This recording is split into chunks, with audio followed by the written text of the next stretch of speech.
everybody. This is the afternoon session of the Portland City Council, Thursday, February 15, 2018. Carla, please call the roll. Fritz. Fish. Here. Saltzman.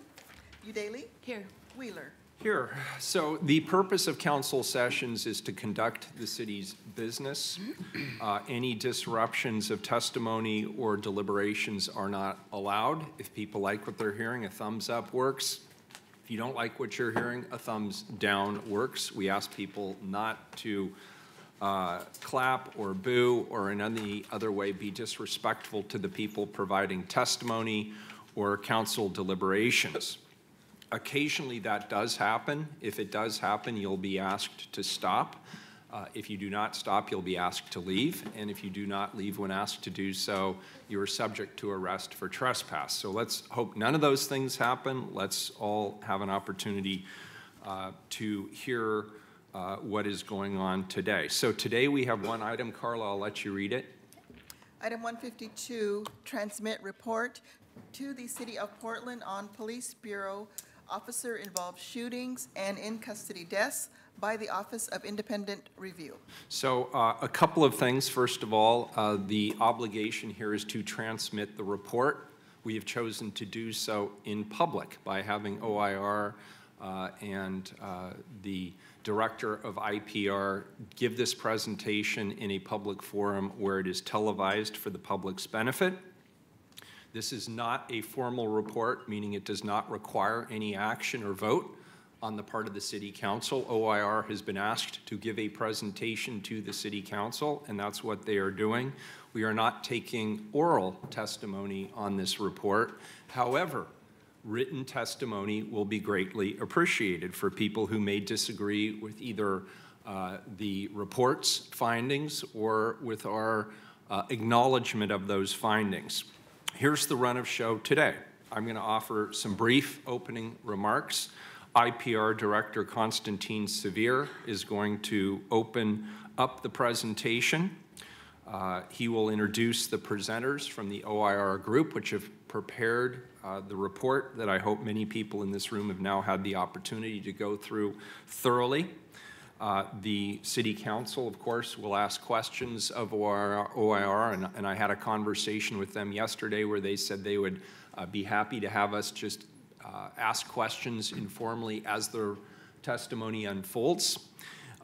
Chief Outlaw will then deliver some remarks and reactions to the report from OIR, and she's here today, and we thank her.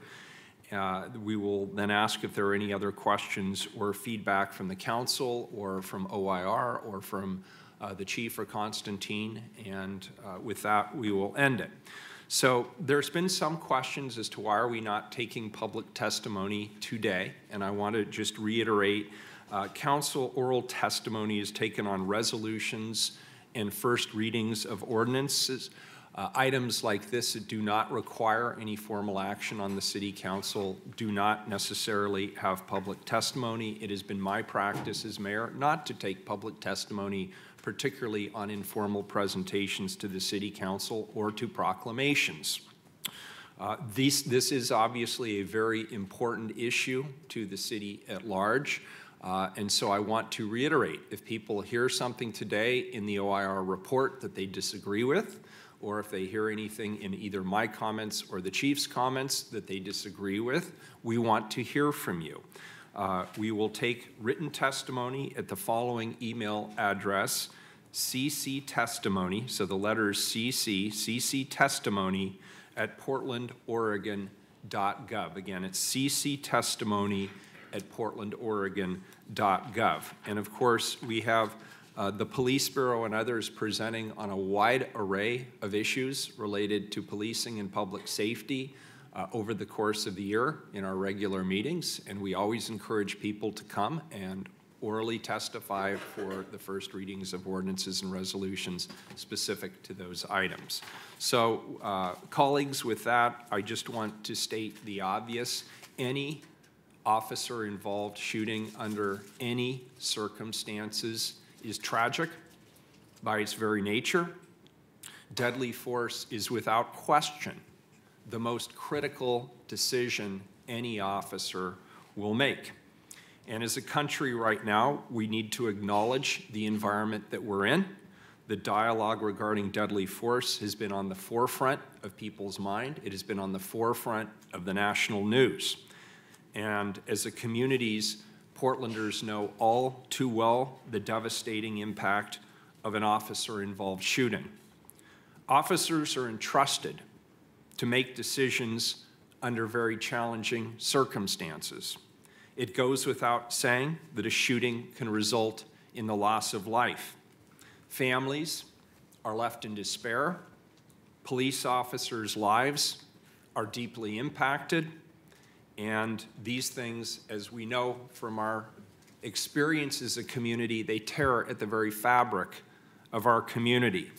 And that's why reviews like this one being presented today, an unvarnished view of policies and procedures in the Portland Police Bureau related to officer-involved shootings, are so critically important to not only seeing where we are, but acknowledging the work that we have to do. Training is in place to make sure that officers' decisions are good, and it's important that we get that training right to make clear that, make sure that officers have the correct foundation from which to make important decisions about the use of force.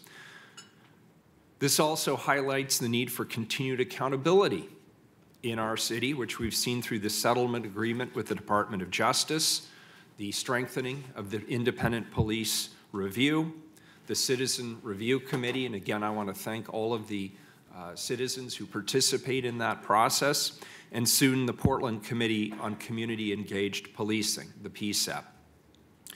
OIR has served as a critical foundation for our city as a third-party reviewer of officer-involved shootings in Portland for the last several years.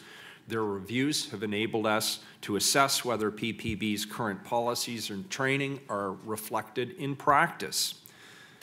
On the whole, they have reported to me as recently as yesterday that they believe the Bureau has evolved for the better over the years. There are several recommendations that are already in practice by the Bureau, with one recommendation that's in the process today of being implemented. Notably, our new chief, Danielle Outlaw, hired for her skill and for her vision, has taken stock of this report, and I'm told she agrees with all 26 recommendations provided in the report. Furthermore, as will be explained for many of these recommendations, Chief Outlaw has imposed a clear timeline for when the specific issue must be resolved. These are her directives to her Bureau members. Anyone who does not meet her expectations will be held accountable. I want to be very clear, having thoroughly read through this report, I too agree with these recommendations, and I will support Chief Outlaw in implementing these recommendations. And I too will have expectations that they will be implemented per the timeline that is put into place by Chief Outlaw. A few things that are already being implemented, the 48-hour rule. A few of these cases that we're going to hear about today highlight the problematic nature of the 48-hour rule, which the city had in place for approximately 10 years. City Council rightly eliminated the 48-hour rule from the police union contract and rightly made that elimination permanent when we took active steps to craft amendments to the Portland Police Bureau's use of force policy, ensuring that officers are interviewed as soon as possible, but no more than 48 hours after an incident. This is a much needed step in the right direction, and I want to thank my colleagues here, and I want to thank many people who are in the room today who played an active role in helping us to get to the right place on the 48-hour rule. In terms of the timing of investigations, the OIR group's reports correctly finds fault with the city for the length of investigations that run too long at the expense of complainants and police officers. The DOJ settlement agreement has imposed a 180-day time limit on all investigations. The Bureau has been working to identify the sources of delays and implement a process that provides for regular follow-ups of affected cases. I applaud the Police Bureau for recognizing this important issue and being proactive about finding common-sense solutions. With regard to viewing footage before writing reports, this has probably been one of the most significant flashpoints for this particular report. Permitting officers to review audio or video footage prior to writing a report has obviously been highly controversial in this community. I would argue with good reason. I want to clarify that the city never granted officers the right to view footage prior to writing their reports. I recognize that this is likely subject to collective bargaining with the union, but I want to state unequivocally my position today. Officers should not be permitted to review audio or video footage prior to writing their reports, as per the recommendation in the OIR report. This is not only in line with best practices, I believe it's common sense. I want to thank the OIR group for their critical eye in conducting this work. We always have room for improvement. This report makes several recommendations, and I'm certain with our new chief, we will continue meeting our goals as a city and improving public safety for everyone. Director Severe, why don't you come on up and make your opening remarks and then introduce our presenters today. Thank you for being here. And I want to acknowledge our auditor, Mary Hull Caballero, is here as well. Thank you, Auditor. Well, good afternoon, Mayor, members of council. My name is Constantine Severe. I'm the director of the Independent Police Review. One of the most significant parts of my job as the IPR director is one, acting as a monitor and going to the scene of an officer-involved shooting. And I really appreciated the mayor's words talking about how officer-involved shootings are a tragedy, both for the affected persons and for the involved officers.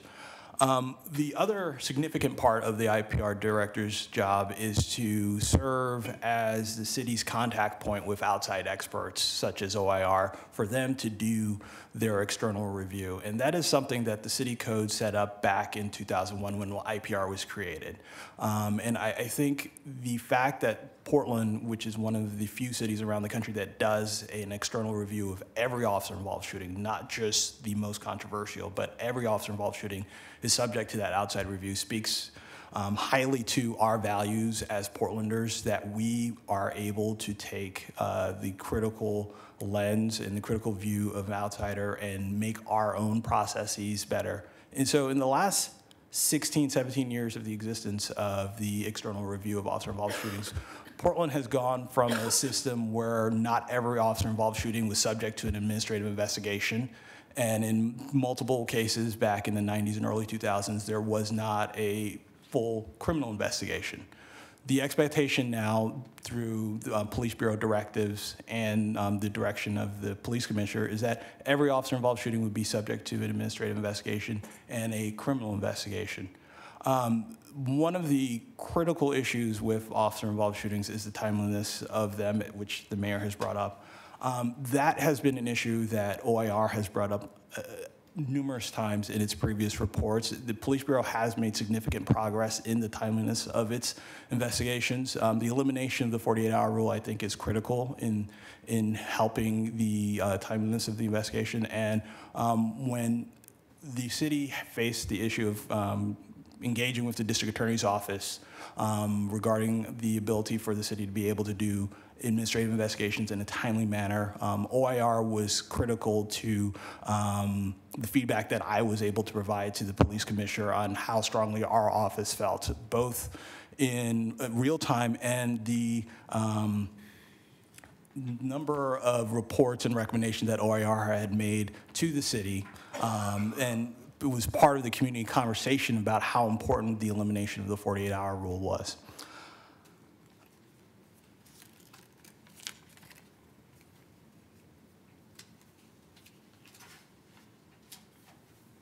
So another one of the significant issues with these outside reviews is that OIR and before it, the Police Assessment and Resource Center have made a number of recommendations to the city of improving its administrative and criminal investigations. And for the most part, the city has accepted most of the recommendations, but there have been a few recommendations that have taken the city a number of report cycles for it to fully implement, both like the 48-hour rule, like the improving the timeliness of investigations. And when the city has failed to take advantage of these outside experts and not fully implement the recommendations, we have paid a consequence for that. As a result of the city's failure to have more timely investigations, it ended up being a condition of the settlement agreement with the Department of Justice. So now I will just introduce the experts from OIR. Michael Giannacco and Julie Rulin are here today to provide counsel their presentation. Mr. Giannacco is a former Civil Rights Division attorney in the Justice Department, as well as serving in the Central District of California as the lead attorney in that U.S. Attorney's Office Civil Rights Division. Ms. Rulin is a former expert who is on the staff of PARC and is a former civil rights litigator and criminal defense attorney. So, Excellent. Thank you, Director. Appreciate it. Welcome. Thank you It's good to see you both. thank you. very much. It's good to be here.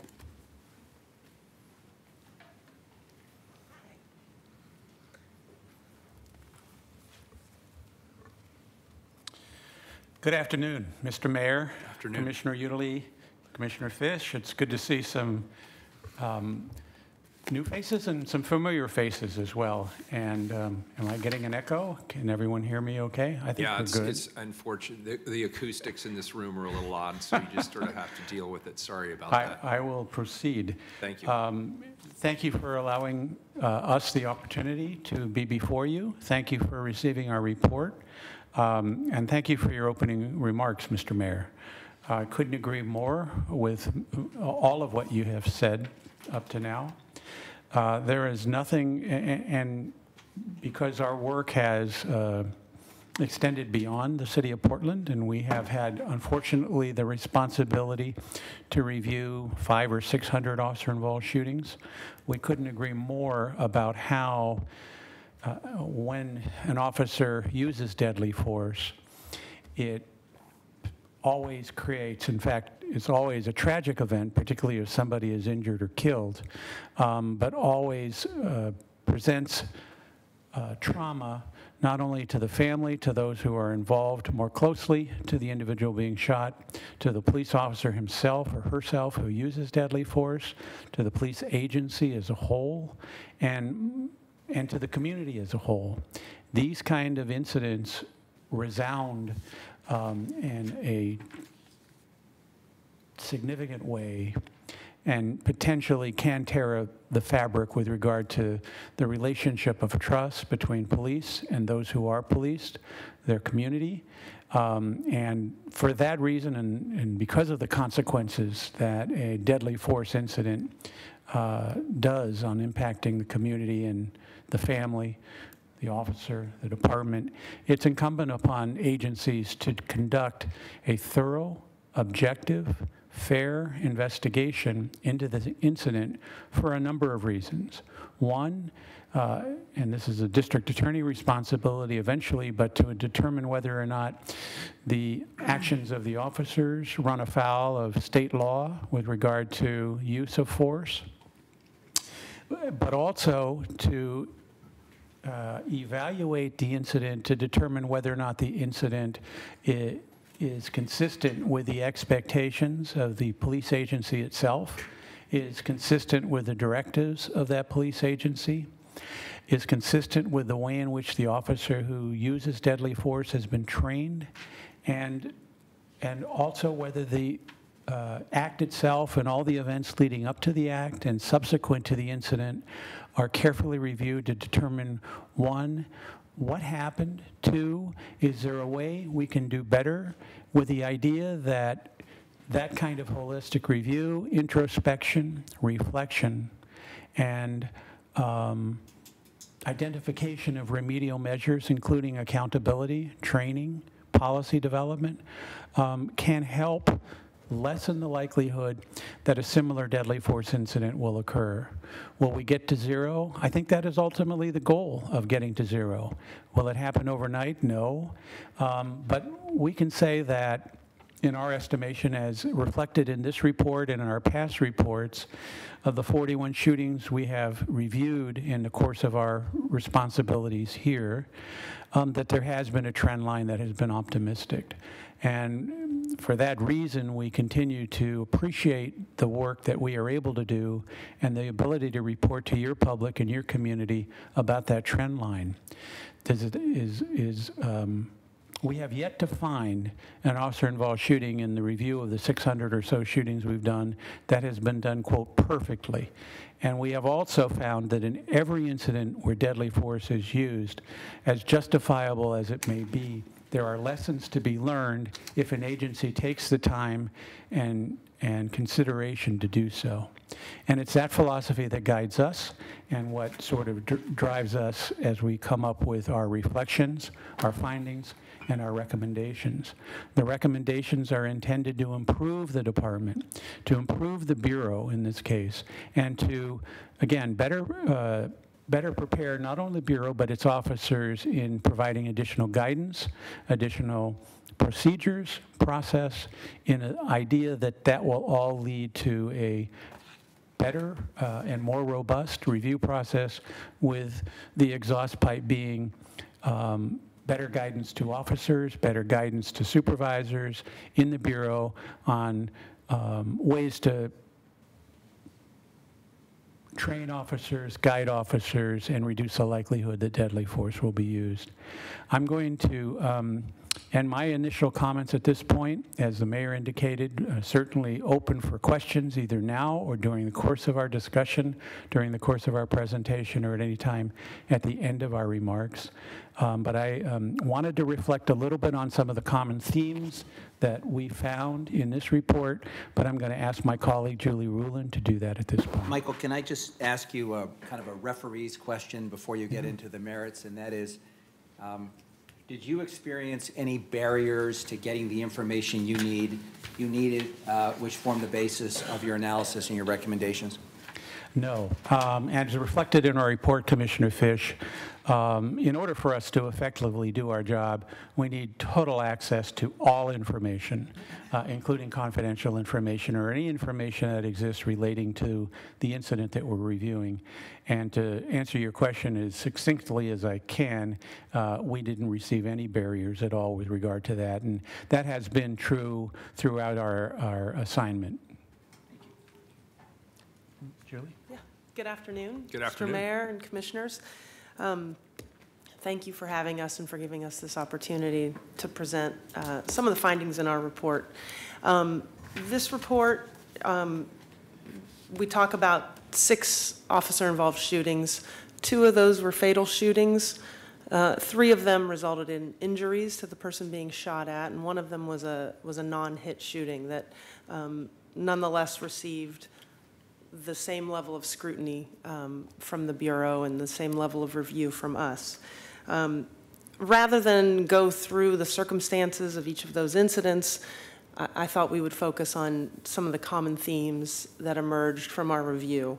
And the first is really to talk about the way in which officers' tactical decision-making is reviewed. And that's always a big focus of our reviews, and we believe it should be an important part of any agency's review of a critical incident, because we found that tactics that improve officer safety also reduce the likelihood that an officer is going to find him or herself in a position where he or she feels the need to use deadly force. So a focus on tactical decision-making is an important part of the review process, and that's all of the things that come before the shooting. Of course, the investigation and review has to talk about the moment of the trigger pull and the actual use of force, but we find it's also very important to talk about all the things that went before that came before. And the Bureau does an admirable job of addressing all of those issues. And in fact, the Training Division review, that is a written document that's part of the review process, is something that is relatively unique among the agencies that we work with elsewhere. The fact that the Bureau takes its subject matter experts in the Training Division and tasks them with pulling apart each of these incidents and discussing whether at various points the decision-making was in line, was consistent with the Bureau's training, I think shows a willingness by the Bureau to learn from these incidents and to have that kind of rigorous self-scrutiny that's really an important part of an agency's review. So could I ask you a question? On recommendation 20, you suggested that the protocols be changed to explicitly review pre-shooting tactical decision-making for this purpose. Is that done now, or do you have a sense? It's not sort of a thing that's listed out as part of the review. So the use of force is reviewed, the post-incident supervisory response is explicitly reviewed, and while much of this decision-making, it's very much a part of the Training Division review, it's not an explicit part of the commander's review, and then as a result, it's not a thing that requires an explicit vote from the Police Review Board. And that was an area where we found some room for improvement in this report. For example, there is one of the shootings that we review in our report where the commander makes a finding that the decision-making leading up to the shooting was out of policy, was inconsistent with the Bureau's expectations. And that likely was part of the discussion at the Police Review Board, but there's no express finding from the Police Review Board as to whether, why they disagree. There was no out-of-policy finding from the Police Review Board and no written record of why that was so. Is it possible to get, and we see a common theme throughout these, that the decision is ultimately made when the officer feels their life is at stake.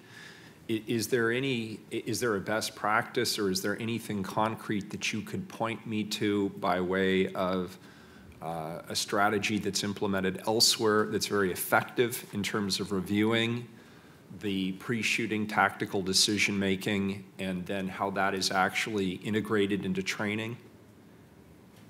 Do you have that? Yes, Mayor. Largely as a result of a negotiated settlement agreement or consent decree, the City of Los Angeles for a long time has been reviewing officer-involved shootings. One of their recent developments is to do what we recommend, which is force the review board to make a determination as to whether tactics were consistent with policy, consistent with training, or suboptimal or optimal. And coming out of that forced decision, which isn't the current situation in Portland, I think will be a better reflection of what the review board thought of those tactics. Right now, they have the option to go there, but they're not required to go there, if you will. So providing this sort of menu option, which is they're required to make a determination as to whether the officer objectively felt in fear for their life when they shot. They're required to make a determination as to whether the rescue of the individual who was downed and the emergency aid provided to the individual who was downed was timely, effective, and appropriate.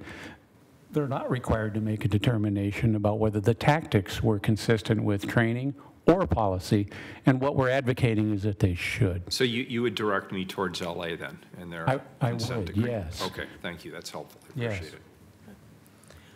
One other piece regarding the review board process is something that is concerning to us in the new use of force policy and procedures, and that is a concern about the timing of this Training Division review.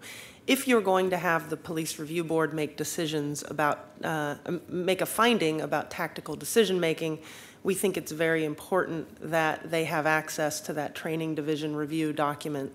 And there are some concerns that an interpretation of the new policy means that that training division review won't be done until after the Police Review Board meets, which we think would hamper the ability of the PRB to make the necessary findings. Fair enough, thank you.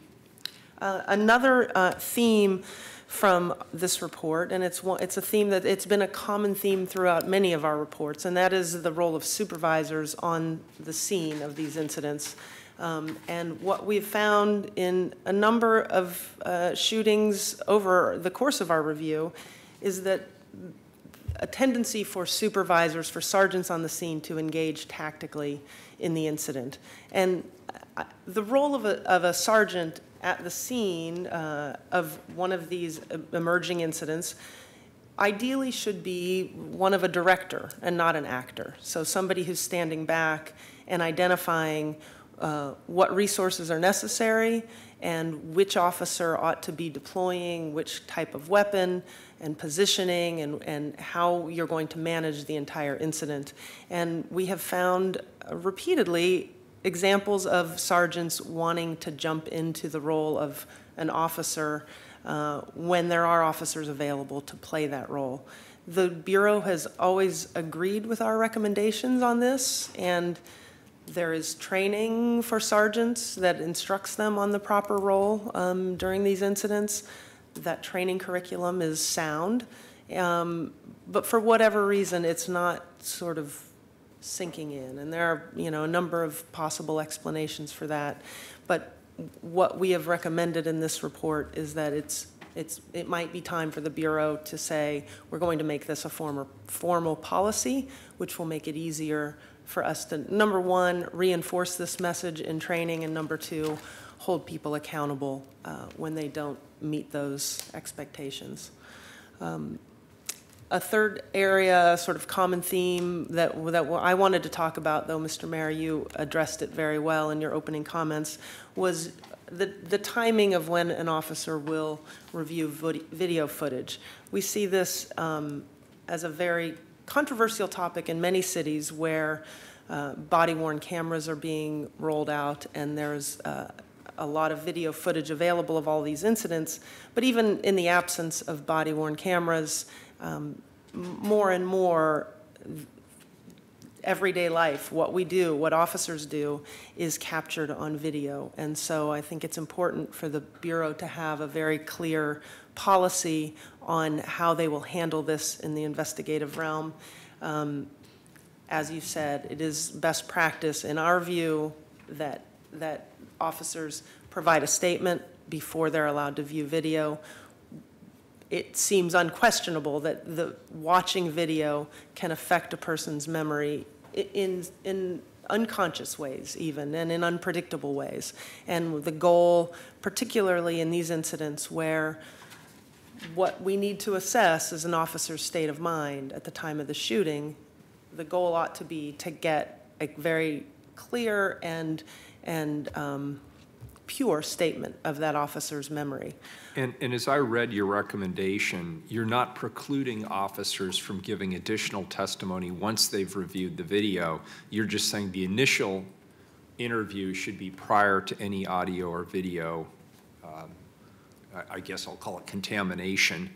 Right. So it's what they remember, as you say, the state of mind, the circumstances as they existed that they can remember to the best of their ability at that time, but then they can go back and review footage, and they can come back and enhance their testimony based on the review of that footage later. Is that a fair statement of your recommendation? Yes, I think that's accurate. And although I don't even know that it would have to be coming back, I think the mechanics of it would be that they give a statement, they're interviewed, they are asked questions about the incident, then have the opportunity during the course of that interview to watch the video, and then if they need to supplement their original statement to talk about what they saw in the video, then they're provided that opportunity right there. And I think it's really important to note here that inconsistencies between that initial statement and what an officer might say or what appears on the video. Inconsistencies don't necessarily mean the officer was lying. There are lots of reasons. Human memory is not perfect, and particularly when we're under stress, you might perceive something differently than what you later see on video. Perspective could be different. So an officer sees some things from this perspective and the video camera's up there. It captures things differently. And so I think it's important in terms of managing the public's expectations and building trust with the officers that inconsistencies between that statement, between their memory, between how they perceive things and what's on the video, minor inconsistencies don't necessarily result in, an accusation that that officer is lying, or should not result in that kind of accusation. Very good. Thank you. Sure. Yeah. We appreciate the discussion and the presentation. I think, though, that in part because of the way in which Mayor Wheeler fleshed out essentially some of our critical findings and the Bureau's response, I'm going to end at least the substantive part of our presentation by the following, which is, again, to reinforce my response to Commissioner Fish. Not only have we had access to information, and that has been something that we have been benefited by throughout the course of our relationship with the city, but the Bureau also makes itself available as we have questions during our review process that aren't about information that isn't reflected in the documents. So when we are asking or have questions about a certain training process, when we have questions about the way in which things were done but may not have been fully documented, when we have questions about the protocols of the Bureau, all we need to do, and this has been true for years now, is simply find the right person to ask the question of, and the Bureau has been very responsive in providing helpful information to that effect. Oftentimes what we will end up doing is saying, well, we wish you would have documented that, but it's been very helpful and productive. The other thing that I wanted to also reinforce is that our process is that, and when we are done with our initial findings, recommendations, and reflections, we have the opportunity to share that information with the Bureau prior to publication. And what we have found is that's been a very helpful dialogue for us. We're not perfect. We don't always get everything right. And that dialogue isn't intended to change the thrust of our recommendations, but more to make sure that for all kinds of purposes, including the fact that facts matter, I still think facts matter, that we ensure that we are as accurate as possible before we release our findings to the public. I wanted to add one more thing about the Bureau cooperation, and that is I will regularly interact with sergeants or even officers on the Bureau who are very open and candid and clearly have gotten the message from their superiors up the chain of command that they're allowed to talk to us and they're allowed to interact with us freely and to share their viewpoint and their perspective. And that's important. Many organizations we work with will only deal with, captains and above, and officers are too sort of nervous to talk to us or feel constrained. And that's not true in this Bureau, and I think that's an important statement about the tone that the command structure has set. Commissioner Fish. We have the benefit of having some written testimony that's been submitted, and I think through the course of this hearing, we may from time to time refer to some comments made by members of the public to give you an opportunity to respond. In the League of Women Voters submission, they focus, among other things, on recommendation number 5. So I'd like to take a moment to look at that. And this has to do with providing medical attention to an injured individual. And as the league points out, this is an issue that that has been discussed and reviewed now for a long time, dating back to as early as 2001 or before. In your recommendation, you addressed the question about the need to render or coordinate first aid as soon as possible, and that certainly makes sense, and should not instruct paramedics to downsize its response team in the interest of not disturbing evidence. So can you flesh that out a little bit? I can imagine a number of scenarios where someone might be concerned about bringing a paramedic in, an active shooting or other contingencies, but this question about the interest of not disturbing evidence, so how do you make that judgment? And what are the parameters? And when you say as soon as possible, can you put some boundaries on that and give us a sense of what kind of urgency you think should be brought to this question? Absolutely, Commissioner. This is an issue that has been part of our dialogue with the Bureau and with the public and the community and with you all for years. And what we have seen, it might be important for contextual reasons to talk about what we saw when we first got started.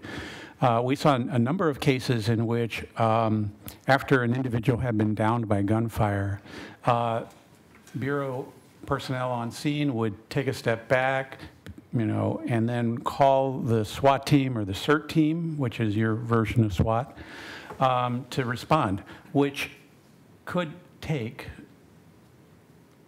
usually at least takes an hour and could take longer.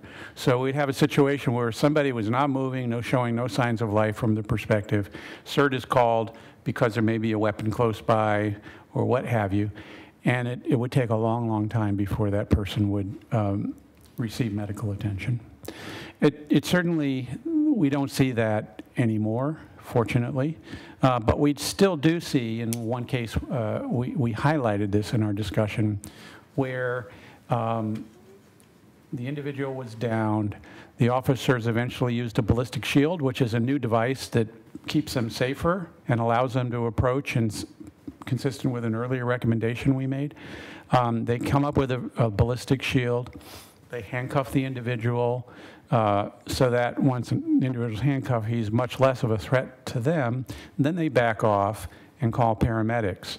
But the instruction given to paramedics was, we only want 2 of you there. We don't want you, we want to make sure that we only want 2 of you there because we don't want shell casings to be disturbed or any other evidence or the gun that the individual had, which is understandable, but in our view, rescue predominates over any need to disturb evidence. These cases are not whodunits. They're really about state of mind. Shell casings get kicked around all the time when there is an emergent need for paramedics to respond. So in our view, that it's really critical that particularly scene supervisors, sergeants who get on the scene immediately, be instructed that the need to provide medical attention needs to predominate over any concern about the sanctity of the evidence. And it's fair to say that that's a national best practice? It is, indeed. And it's something that sometimes it's difficult for officers to transition to. To go from tactical mode, where they've just used deadly force, to rescue mode, where they now are seeing an individual and now have to find ways to either render first aid themselves or get the paramedics there. It's important. To the credit of this incident that I'm talking about, the paramedics had been called and were allowed to stage nearby, but the instruction was only bring 2 folks in because we don't want you to disturb evidence. And sir, does this relate back to what you said earlier about the cautionary flag about sergeants excessively engaged in the tactical side rather than being directors? In part, although in this case the sergeant hadn't been tactical, but certainly we think that he, and it was a he in this case, really needs to be further guided about what's most important here, sanctity of evidence or preservation of life. And I think we can all agree that best practices say, and I think we can agree that life preservation is most important. I think that the officers on scene had a sense that the individual was beyond saving, but it's not their decision to make. That's a medical decision. Okay, thank you very much. Thank you. And I did a little research since our conversation on this the other day, and it turns out that all officers are, in fact, trained in the deployment of tactical shields. That was part of the 2017 in-service training.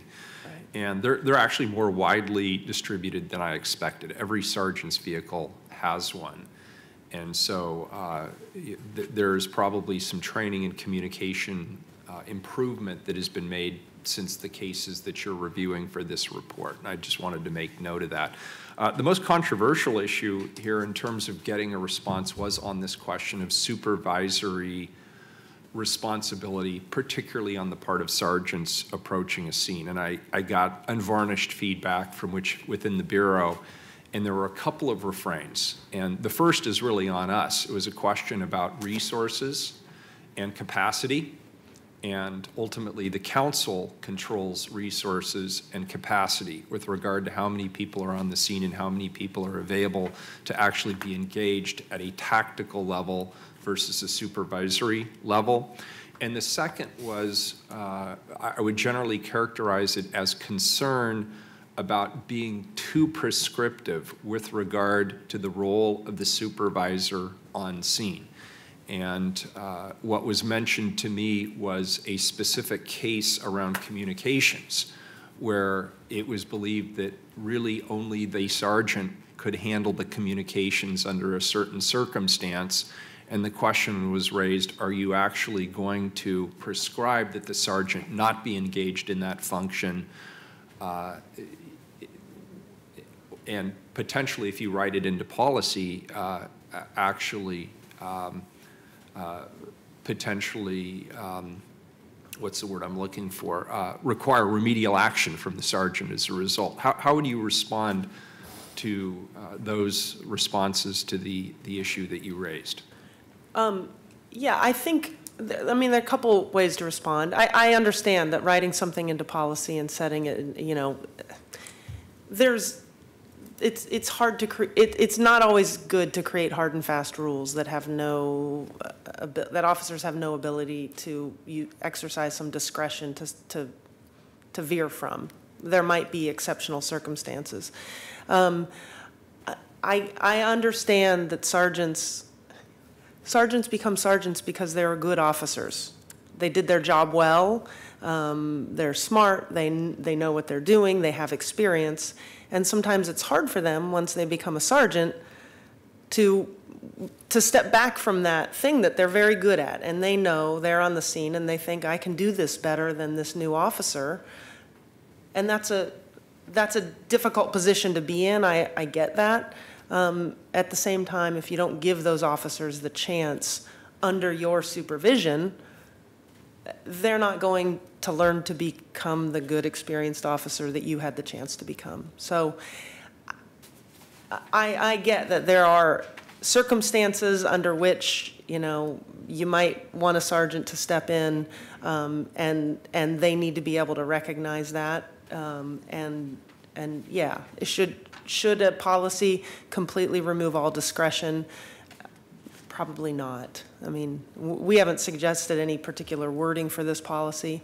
It's just the recommendation to reinforce this through training and accountability hasn't changed a lot. So the idea of having a policy was a recommendation in this report. Very good. And if I could shift gears, and if any of my colleagues want to jump in, please just do.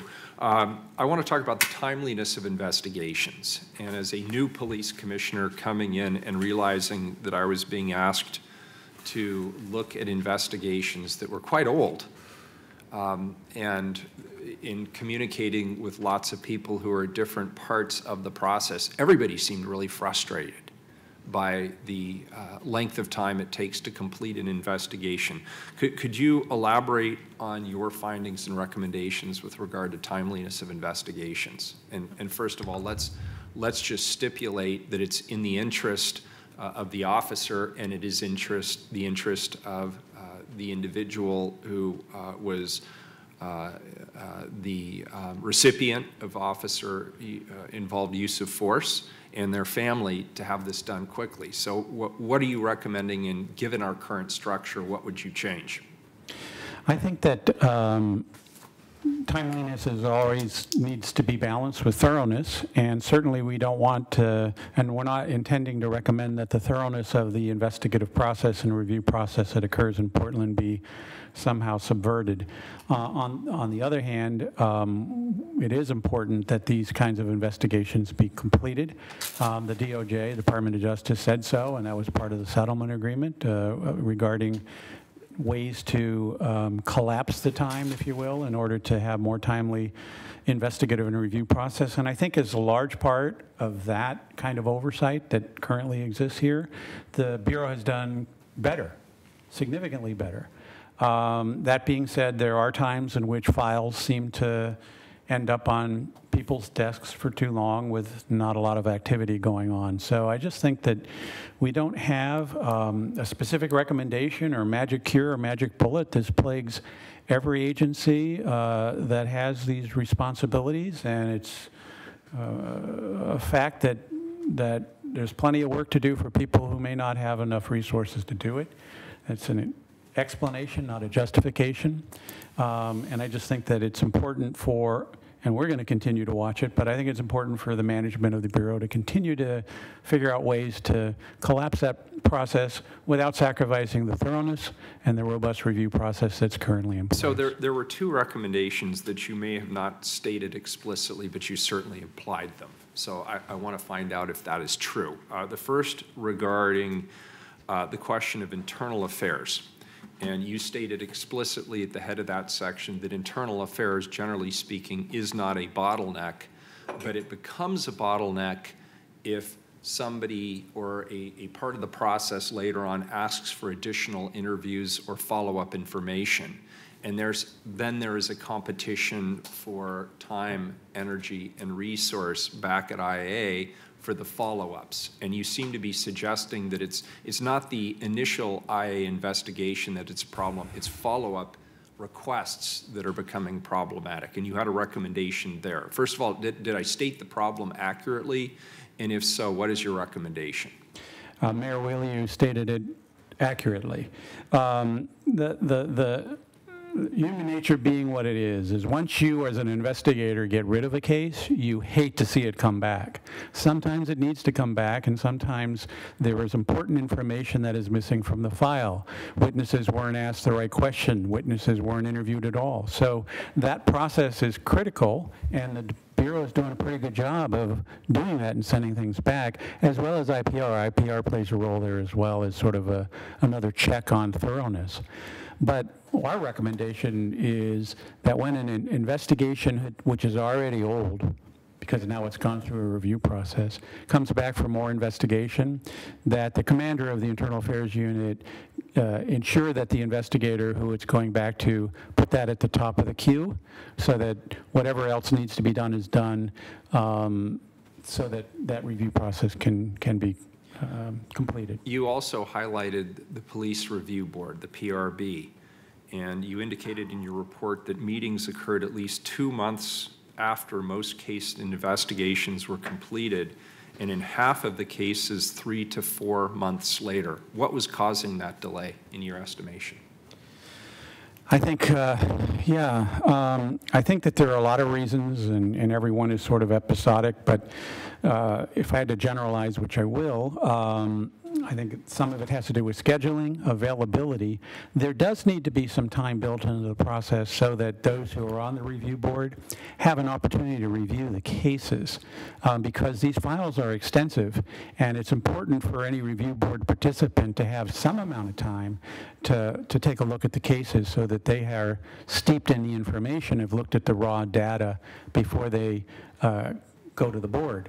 That being said, there needs to be, I think, more adept scheduling and ensuring that, if at all possible, that window be collapsed to 30 to 45 days if possible. And then I just have one more question. The training division review. There was some question as to where the right place is for the training division review. Should it be later and separate to maximize the training opportunities, or should it be earlier and integrated in order to speed up the process? Where did you come down on that?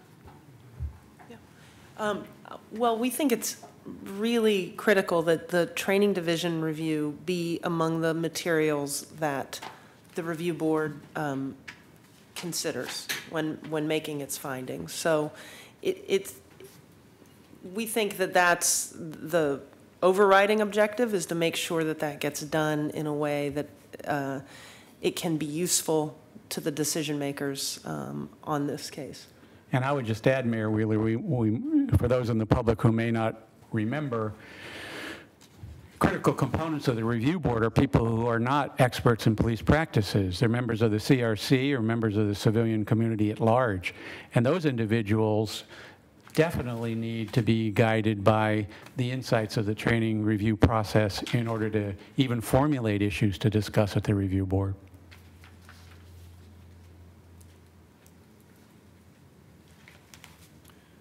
So the current policy, as I understand it, under 10.10.10, is that training analysis is provided only after the PRV has convened and made its findings. Is that correct? The wordsmithing is a little ambiguous, Mayor, but the 10.10.10 currently talks about the training review being done after the, quote, review process. I'm not sure what that means, but it certainly could be interpreted to mean after the review board has completed its work, which is not what we think is ideal. Very good. And I just want to be very clear, depending upon the chief's direction there, if it is her judgment based on her expertise and leadership that we should integrate that earlier, we will seek a revision, a policy revision through the ordinary process to 10.10.10. I just wanted to highlight that. That completes my questions. I don't know if my colleagues have any Mayor, more. what other panels do we have? We only have one. We have the chief. I'd like to hold my questions until we hear from the chief. Very good. Thank you. Mayor, I just want to close because I omitted two important things I think I would feel frustrated if I didn't communicate these, and that very briefly. Our work is guided by our experience and guided by the materials that the Bureau has provided to us, as well as the expertise and insight that the Bureau itself provides. But it's also guided by mechanisms that you have working day to day, boots on the ground. Individuals who are not with the Bureau, the IPR, the Auditor's Office, are instrumental, and we couldn't do the work we do without their guidance and understanding of what's going on in Portland. And then finally, an important piece of our component, and something that we absolutely benefit from when we come up to visit you all, is our ability to interface with your community.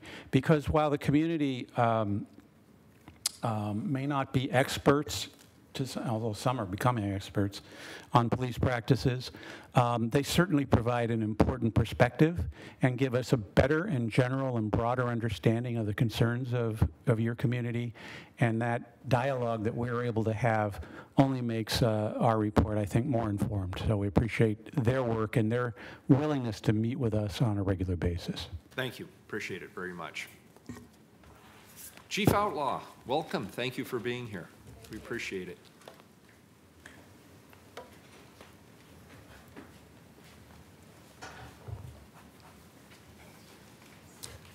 Good afternoon, Mr. Mayor, Commissioner Udaley, Commissioner Fish. Thanks for having me here today. The seats are always way down here and the microphone down here. Thank you for the opportunity to respond. As I stated some time ago, I genuinely and wholeheartedly appreciate the opportunity to review and respond to the fifth report and the recommendations from the OIR group regarding officer-involved shootings that took place from March 2014 to June 2015. I think many of us are clear in that a true and comprehensive OIS review includes a lot of facets. And there really wasn't a lot of question for me when it came to whether or not I agreed with the 26 recommendations laid out in this report. OIS reviews do not only look at the incident itself, the use of force itself. It should include what led up to the incident. It also includes tactical consideration. It also takes a look at command and control, supervisory accountability, whether or not medical aid was rendered, other issues as whether there were any discrepancies identified and whether or not those discrepancies could be resolved. You also look at other risk factors as to whether or not there are any policy implications there, equipment issues, also training implications. That's all part of one comprehensive package. And again, it's not just to determine whether or not the force was in compliance, it's also to look at what was done well. Were there some things there that can be replicated to make sure that moving forward, we continue to do good work and we don't repeat the mistakes of the past. We also need to determine whether or not any training issues identified are something that are to be handled at the individual level or at the organizational level. And what are those feedback loops to make sure that whatever is gleaned from these review boards are reported back in a timely and efficient manner. So all of that to say, these review processes are far more than just one or two areas. It's a lot larger than that, and they're very critical and important. Timeliness is very key. Going back to your point, Mr. Mayor, it's key not just because of the impact that we have on the community with this dangling out there, but it's also hanging over the heads of those involved that took place in the use of force. And again, those also by those impacted by the force as well. I will say that I think I can speak for many chiefs when we are anticipating these reports, one of our largest areas of heartburn obviously is what is the report going to say?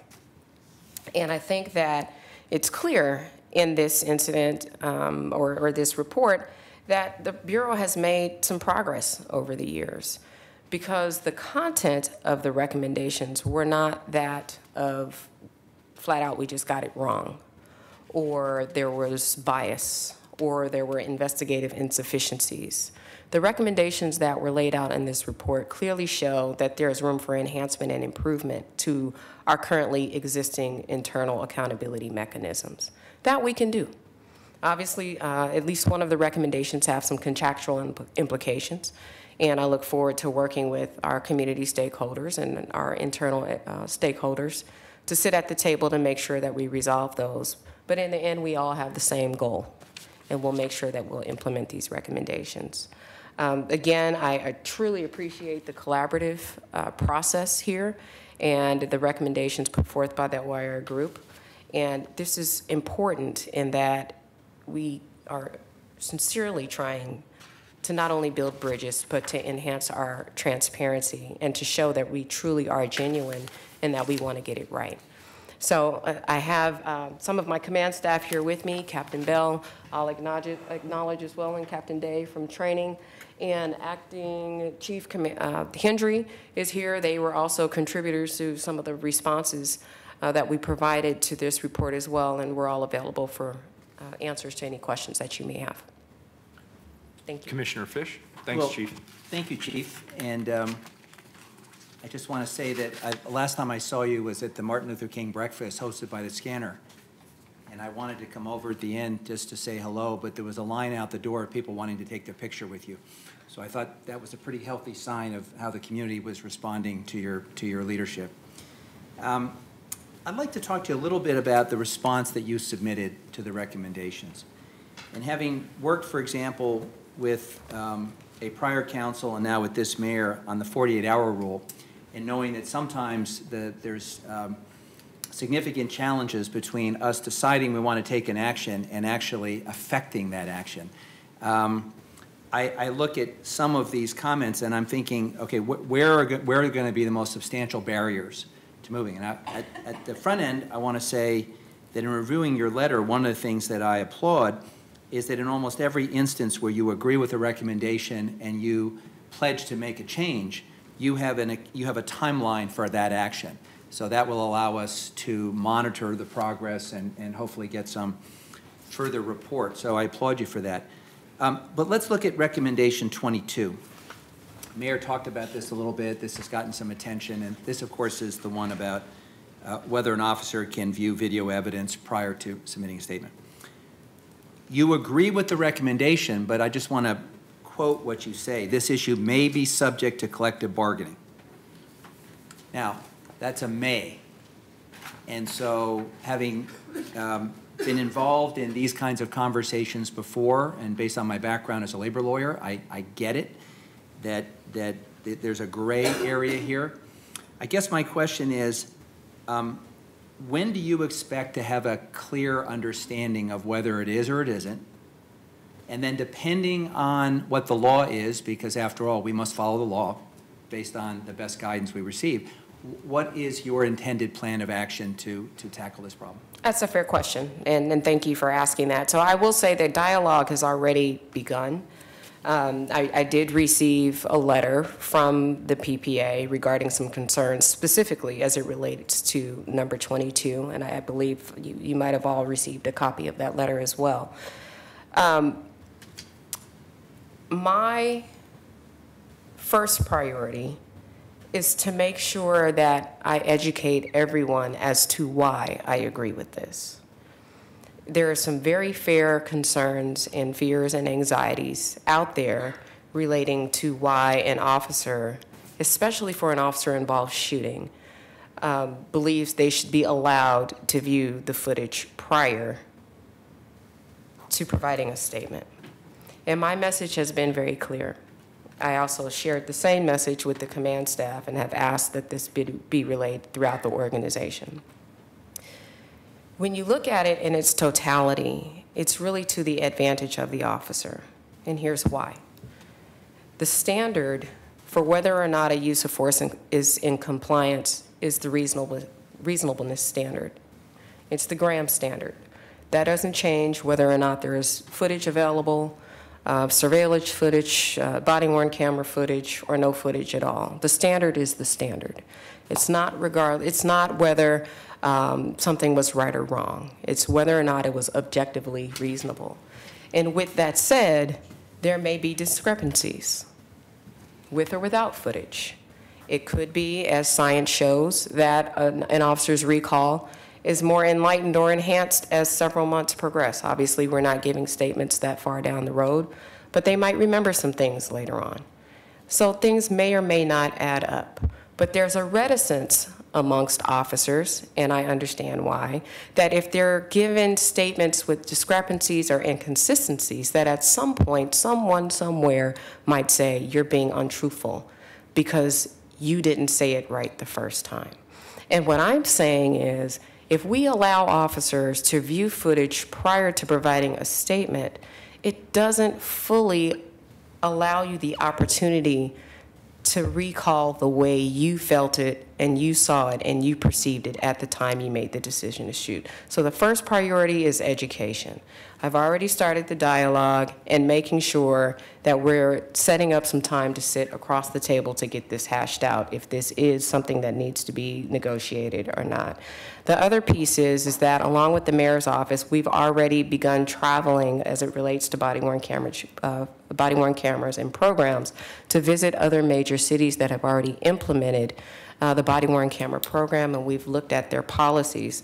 And there are agencies throughout the country that do not allow officers to view footage prior to providing a statement for an officer-involved shooting. I will say not for all uses of force, but for an officer-involved shooting. So the research has already been done. Good.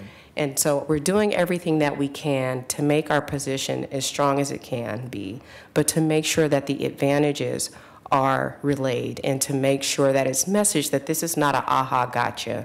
No one is trying to get an officer in trouble or to set anyone up for failure. Well, I appreciate that response, and I guess underlying this is a question of trust. Absolutely. And whether we have shared goals or not. You know, for 20-odd years before I had the honor of doing this job, I was a lawyer, and I spent a lot of time preparing witnesses for testimony. One of the things that I tried to communicate to nervous witnesses was minor discrepancies in testimony actually humanizes the testimony.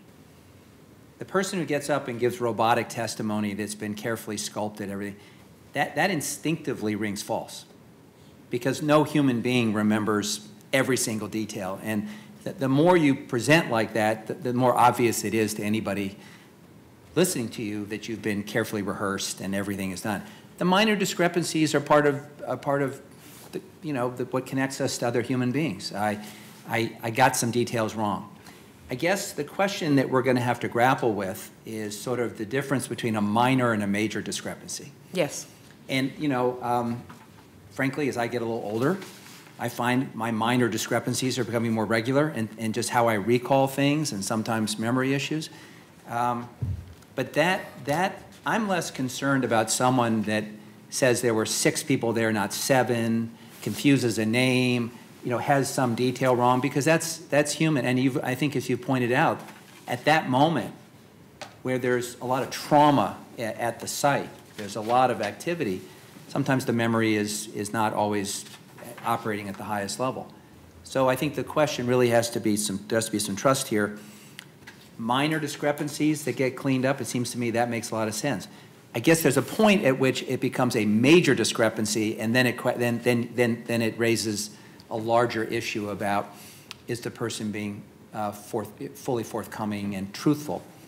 But I like the way you framed it, because the goal here is to get, and I like the way you, in fact, went one step further and said that the officer there's an advantage to the officer in adhering to the guideline that you want to put in place. The question of whether it has to be bargained or not becomes a question that we can opine on, but ultimately an administrative law judge or a court will have the final say. And then I think people should understand that what in plain English, which that means is it slows down the process if someone says it's a mandatory subject to bargaining. But I'd like to know at your earliest convenience what your best legal, privately I'd like to know what your best legal sense is on that question. So thank you. You're welcome.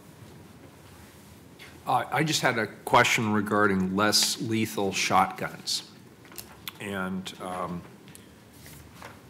one of the cases that was profiled here by OIR had a situation where they had to call in a less lethal shotgun. And I'm just curious what the current state of training and deployment is with regard to less lethal shotguns. I'm prepared to answer that, but I'll have our subject matter expert come up. Sure, that's great. And assist with Thanks, that. Chief. Mhm. Great. And I just want to remind people, some of these cases are quite old, and in many cases, I've noted, and you noted in your letter, that we've already changed policies in some cases and changed training in some cases, and this may well be one. Greetings, thank you. Good afternoon, Mayor, Commissioners. Thank you. I'm Bob Day. I'm the captain assigned to the Training Division.